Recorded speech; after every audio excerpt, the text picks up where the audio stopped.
Hair breakage is majorly caused by dryness, and what other way to remedy that if not to seal in moistures of your hair? Hi beautiful people, welcome back to my channel. Thank you so much for tuning in and still got you soon. Today's video I'll be showing you how to make hair butter using 3 major ingredients.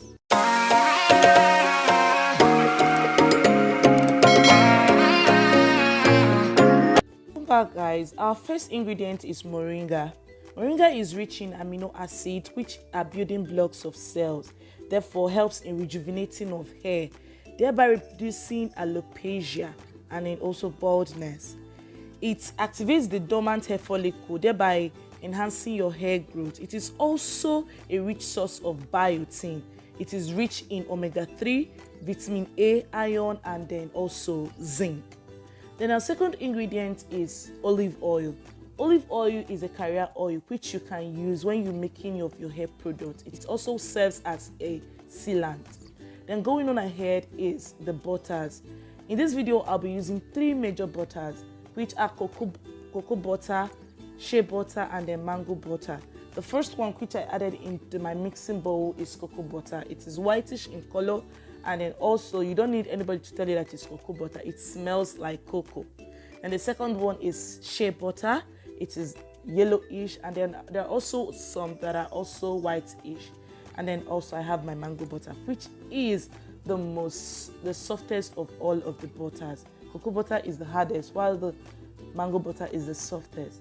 Now the first step is to pour some olive oil inside the 1 spoon of moringa. Now you can use any carrier oil of your choice. You can use coconut oil, you can use jojoba oil, you can use almond oil, any carrier oil of your choice for this stage. It mustn't be olive oil, and I'm using Goya extra virgin oil. You must not also use the same product I'm using, but once it's a carrier oil, it is good to go. Put the moringa and then the olive oil over a heat using the double boiling method. Now you can also do an overnight soaking of the moringa inside your oil, leave it for some time, and then using the same boiling method, I go ahead to melt my butters. Going back to the moringa, you use a cheesecloth to extract, because trust me, you wouldn't want residues in your butter. You're just going to go to your scalp and do build-ups, and build-ups are not really good for your scalp. It's going to just cover up your hair follicles. Extracting the oil, this is what it looks like. It looks greenish and a bit darker than before. Now this is a moringa oil. And then going back to the melting butter, the one you're seeing right now is cocoa butter. Like I told you earlier, cocoa butter is strong. It doesn't melt as easily as shea butter and mango butter. So once the butters are melted, go ahead and pour your moringa oil inside of it. And this stage is not compulsory, it is optional. I like adding tea tree oil into any of my hair products because it helps to prevent buildups and chemicals in your hair. So I love to add it, but if you don't have it, you can use any essential oil of your choice, or you can also skip this part. It's not compulsory. Now I'm going to take this and refrigerate it or freeze it anyone you'd want, depending on how much time you have. And this is what it looks like. It's blocked. I went ahead to use my spoon to break them, and then I go ahead to whisk it using my hand mixer.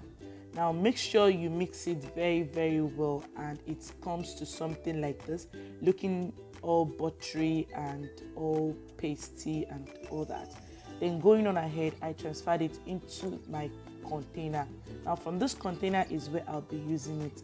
Now if you want, you can also add preservative, but I didn't add preservative in this one because I don't plan on it staying for too long, so I don't really need a preservative. But if yours is going to stay for too long, you can as well add any preservative of your choice using the particular measurement for that particular preservative. So as it is now, I left it overnight, and this is what it looks like. It's all buttered up. It has gone back to being strong and very thick like cocoa butter. I guess that's what the cocoa butter does. The cocoa butter is what makes it this thick and taste strong. But like I said earlier, if you don't have cocoa butter, you can still do with just shea butter and mango butter. Or you can still, if you have cocoa butter and you don't have shea butter, you can do shea butter and mango butter. But whatever one you have, either way, you can still use it. But I don't suggest you use only mango butter, because mango butter doesn't really hold on.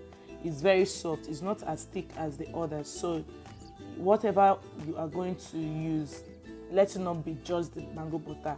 If you have mango butter, make sure you add either shea butter or cocoa butter to it to make it thicken up and more solid. Now this is my hair. I went ahead to moisturize my hair with just water, and then I go ahead to seal in the moisture using the butter. Now as you seal in the moisture, don't forget the end of your hair, because it is very important. The way you care for your scalp, you also care for the tip of your hair, because that is where the breakage starts. Now this is it. I got the butter all over my hair, and I went on and put up a protective style, and that is it for this video, guys. I'll see you in my next video.